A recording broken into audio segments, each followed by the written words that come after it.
Hello and welcome back.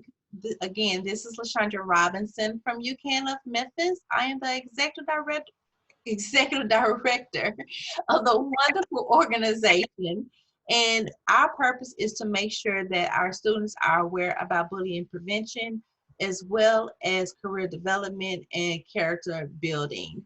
And today is like no other. I'm so excited to have a prior mentee that is still a current mentee of mine, and she is a prior student of the MAP program. And I've been knowing her for about 3 years now. And she's actually been on TV with me in regards to bullying.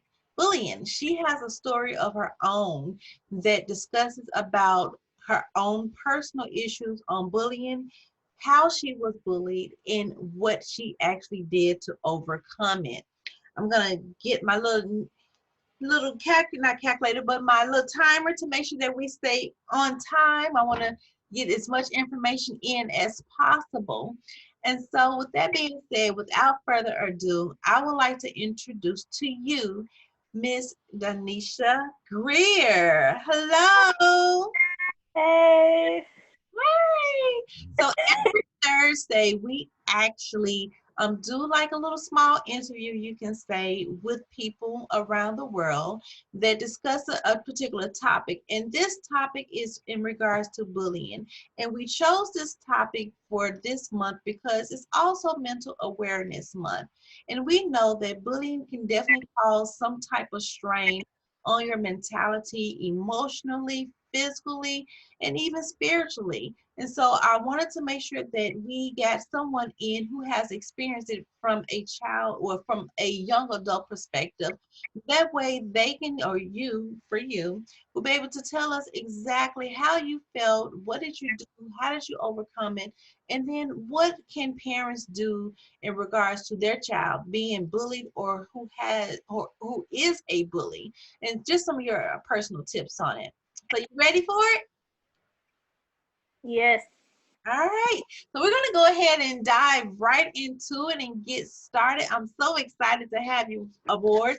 Of course, we have our little 5 little questions that we give out. And the first question that we're going to discuss is, well, let me say this. Tell us a little bit about your story. Let the people know about your story about you being bullied. I was basically in elementary school when I was being bullied, and I was different, a little bit different from the others. I had, goals and dreams, but I also had a challenge of learning as well because I wasn't, easy to. I wasn't like a fast grabber, so it just sometimes took me, sometimes to learn or whatnot. But I had overcame that with some help and guidance. So yeah.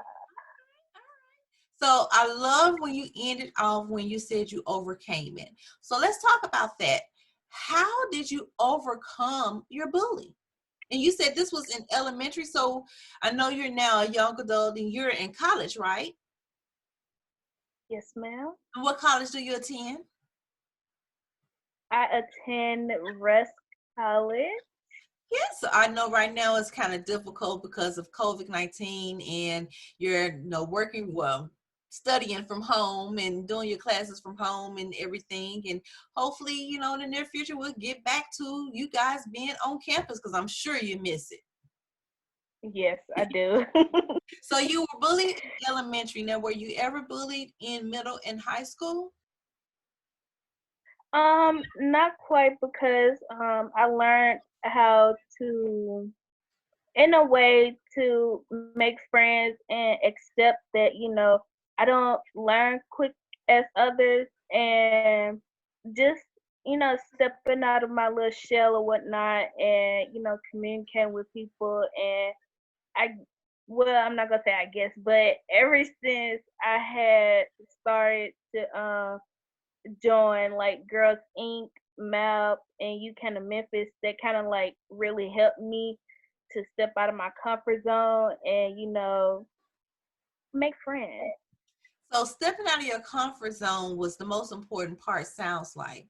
And I know by me dealing with a lot of students, sometimes they can get stuck into their own little zone, their own comfort zone. So they are afraid to kind of branch out into something new due to the fact that maybe someone may not like it, or they may seem a little bit different, or it's just the fact that, you know, people don't know somebody, so they start to make fun of other people because they just don't know that person. Is that some of how you felt?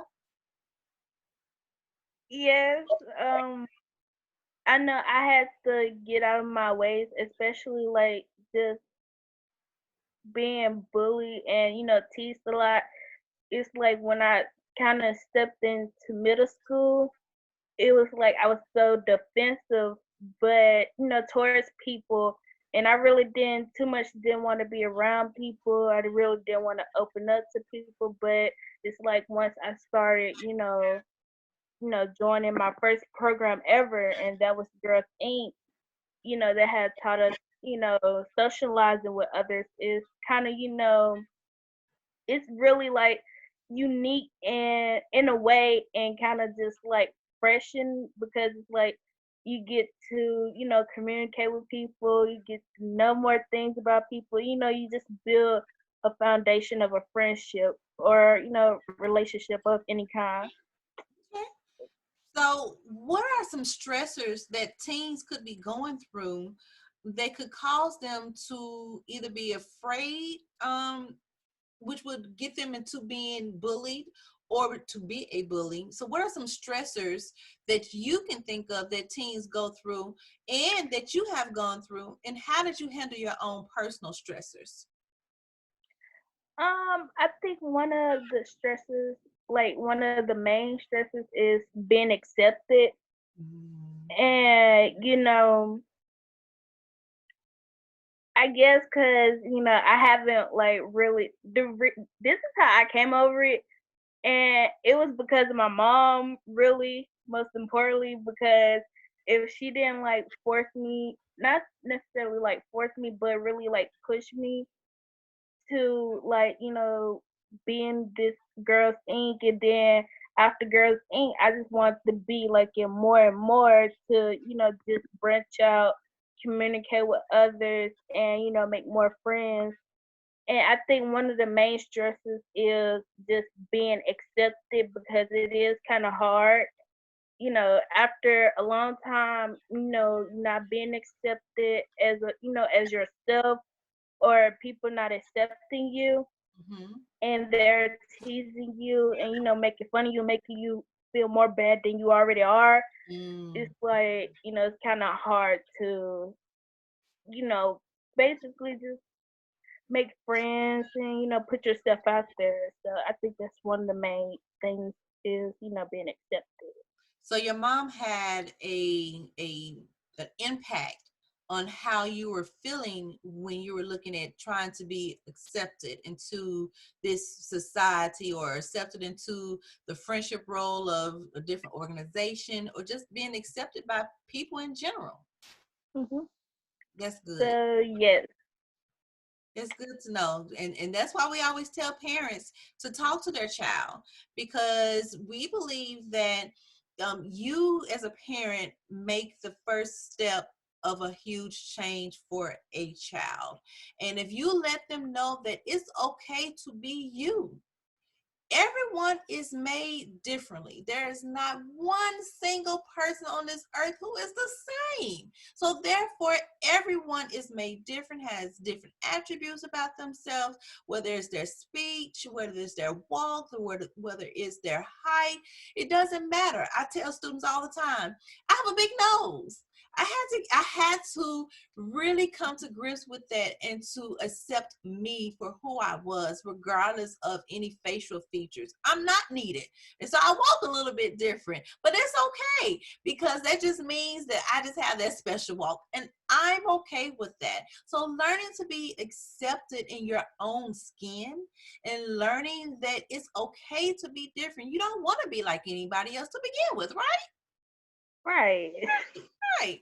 So with social media being out there now, especially now, you have more students who are taking the risk of, as you say, being accepted. So therefore, they may be taking pictures of themselves, or they may be saying cruel things online to other people, or they could just be, just really declining in their own self-worth. So therefore, they start to say negative things about who they are, and they start to believe it, and then other people start, of course, to tag on along with it. But of course, we all know that isn't true. So what can you say to students how to be more responsible with the various social media apps out there, especially like with TikTok? There was a story about this Caucasian students, and they made a TikTok video which has some racial slur in there. Now, they probably didn't even think about what they did was even going to get noticed, and they was just doing something on their personal page. But unfortunately for them, it did get noticed. So there are a lot of social media apps out there now, and as I was researching, you have probably over 50 social media apps that parents don't even know about. And with TikTok being seemed like the main one, what can you tell students or to be more responsible with their social media apps to avoid being bullied or being a bully? What I really say is like be mindful if it's like about a friend or a family member, just like really like be mindful of how they will react to the situation or what you post on your social media. Like, you do have your own right to like post and say anything you want to say, but it's also like a limit and a very thin line with that, because either depending on that person like personality, for example, they might be sensitive to certain things that you might have posted about them or said about them. So just really like if it's your friend, family, or whatever you consider that person, please be mindful of that. And if you see someone like messing with someone or tearing someone down on social media, there's nothing wrong with standing up. You know, even in the comment section, like you know, let this person, someone just checking this person online, just like tell people, leave it alone. Just let that person be, because you never know what's running through a person's mind, how they're feeling, or what day they have. So just be very mindful, cautious of the consequences, and just be careful. So having some form of empathy for the next person. Having some empathy. Because we can get online and we're thinking this is our territory. This is my computer, my phone. No one can tell me what to do. I can post whatever I want. And I know that at one time it was with Snapchat. I think kids still use Snapchat, right?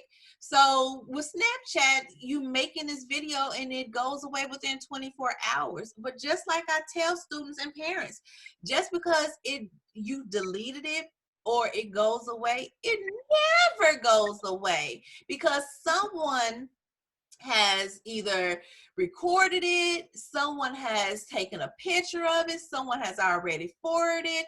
So therefore, that one message in which you thought that was deleted and you say, okay, I don't have to worry about it anymore, someone else has already, sent it out to hundreds and thousands of other people. It's just like the virus. You touch one thing and then you go out and have fun with somebody else, and next thing you know, it spreads to them, and then they didn't think they had it, and they go and talk to someone else, and they enjoy a part, it spreads to them.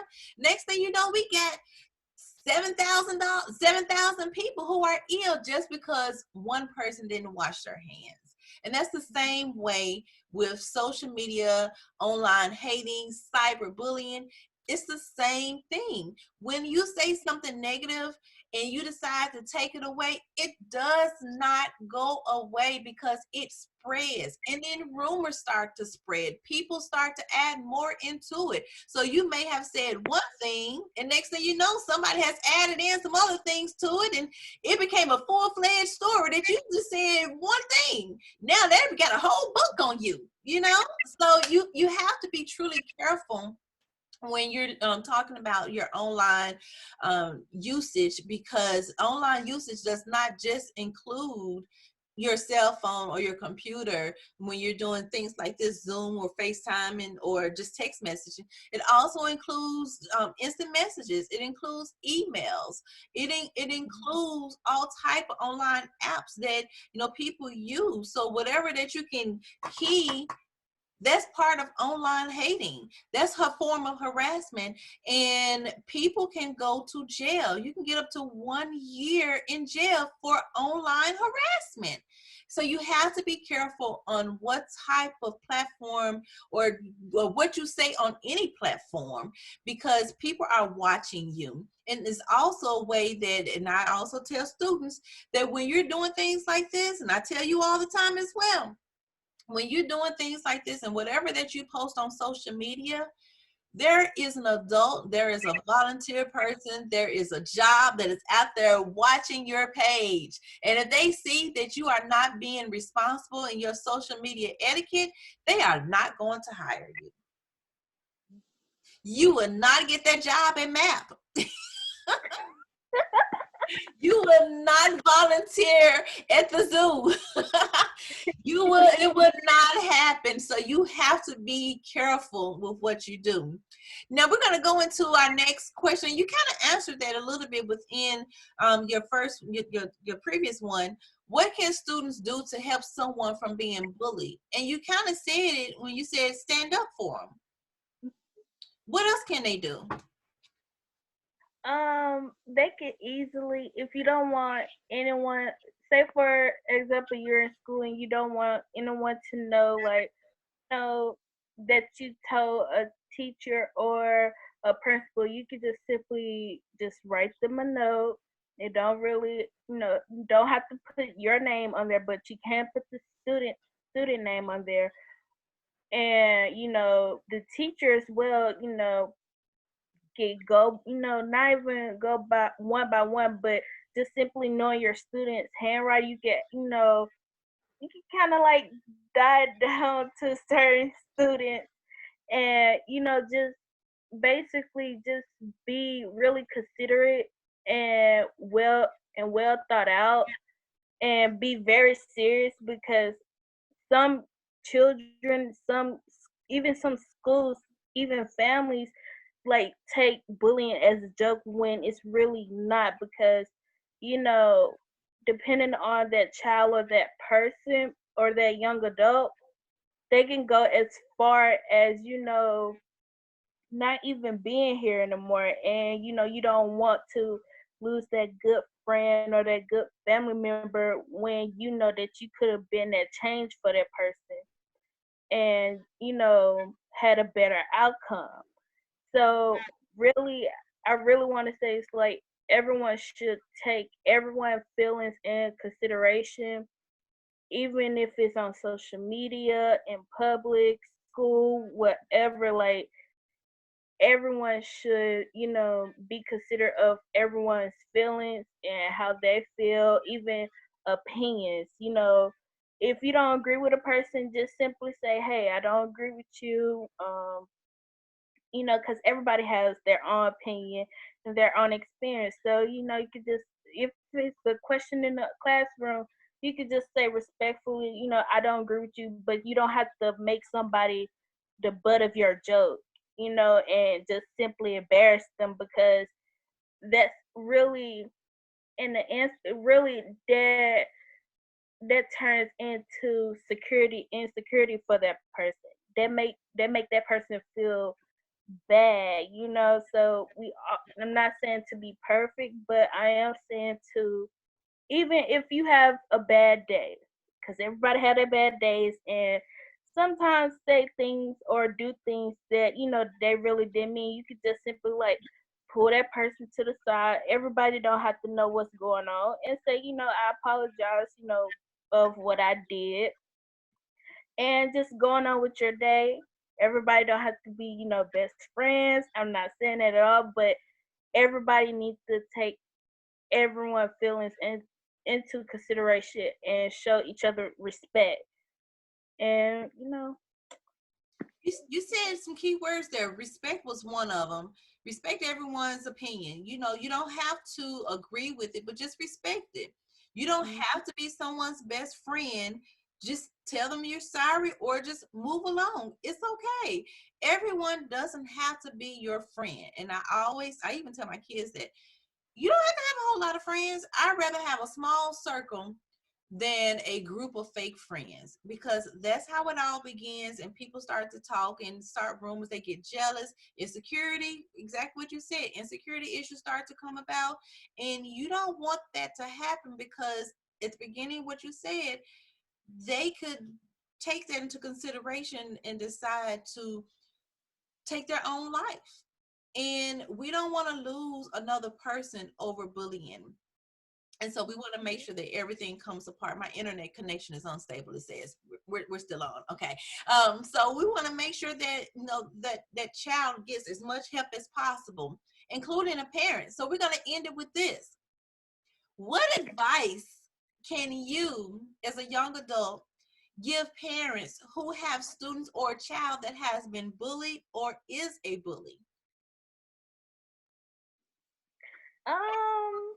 The best advice I could give a parent is like either like a therapist, or like if you don't have the money, just go to uh either a pastor at your church, or just simply, go to a very wise, man or woman, and or just simply like have like a family meeting, just to see what is really, going on, and why is this person or child, either angry or just so depressed and, sad, to really get to the bottom of what's going on, and at least show that person that you care and you concerned.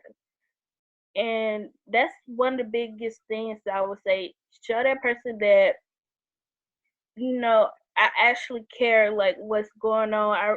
Even though if you don't get all of it and get to the bottom of it, the little things, the little things is the most biggest thing ever. Is just showing them that, you care, you want to be there, you want to be there to help. So my best advice, because I'm not really a parent, but my best advice is to, just show them the little things that, you very concerned, and you really, genuinely care. And, they have somebody to talk to, because everybody gonna need somebody to talk to. So. Yes, I agree with that, definitely. Because me being a parent, I noticed that as long as my child knows, and my students as well, know that I'm there for them to support them, they're more willing to openly talk to me. And to know that it's held confidentially with both of us, and that we're not going to go out and tell the whole world about what happened or anything like that, Mm-hmm. but it's something that they can confide in me to make sure that they're going to be okay. And if we have to go to the next level and get therapy, then we have to do that. And it's not a problem with that. We don't want to continue to have the stigma that you're not supposed to go to a therapist, because a therapist is someone who can definitely give you some great advice, and they are trained. They are professionals with it. They're not coming in from their own experience. They're coming in from a professionalism of what they've learned, what they know, and what they've seen happen. And so you definitely want to be able to get that help. Denisha, you've been an awesome guest. Thank you so much. Now, I know that you had some plays going on. Tell us, in about 30 seconds or less, tell us about your plays that you've had, and what inspired you to do those type of plays. So, okay. I did put you on the spot. so, but So I own my own production company. It's called DAG Productions. You can follow me on Instagram, TikTok, and you can even follow me on Facebook, DENISHAGREER. But basically, what really inspired me to write plays was Tyler Perry. I ain't gonna sit here and tell a story. I remember my mom just putting it I Could Do Bad all by myself. It was actually his play, and I really like fell in love with theater from there on. And so then when I went to middle school, I had a theater teacher. I'm like, you know what? I really see this as a future. I really want to do this. I love music. Not only do I love music, I love theater. But my first play was called Speak Up, and it was basically about my experience of being bullied, and just the experience of school all around, all around together. And now I'm working on my second project. It's basically it's more like adult, like young adults, not really for kids who's not in high school. Wow. but, but seriously, it's really a good family show. Try to put on my second play at my school. I'm gonna try give you an update about it. But my first play really inspired me. Even You Can of Memphis kind of inspired me in a way. It's just a good play. People tell me you should put on your first play first, but I'm like, nah. Do the second one and see how that goes. But I'm thinking I'm trying. I'm just just trying to do my dream, live my dream. I'm a business major, so I'm really trying to put myself in the field a little bit. I do acting, I'm singing, I know how to build sets a little bit, and I write poetry. So Yeah. We're definitely going to use you for our upcoming play that is going to be in October. Of course, that is Bullying Prevention Month. So we will make sure that we get in contact with you so you can be a part of it as well. You are doing amazing things. Continue to be you and using the outlet of theater to overcome your obstacles of bullying, self-esteem, and just giving out that great energy that you've been doing for other students. So thank you again, Denisha, for being a part of our You Can Thursdays, being a awesome guest. Yes, yes, yes. Denisha is something else. I tell you the truth. But she is a great mentor. I mean, great mentee and mentor. Great mentee and mentor. oh, I got upgraded. Yes. I got Okay. You give people too much credit, they just go overboard. All right. So again, my name is Leshundra Robinson, the executive director of the wonderful organization called You Can of Memphis. Thank you so much for joining us. We are so excited. Until then, we will see you on next Thursday. Have an amazing day.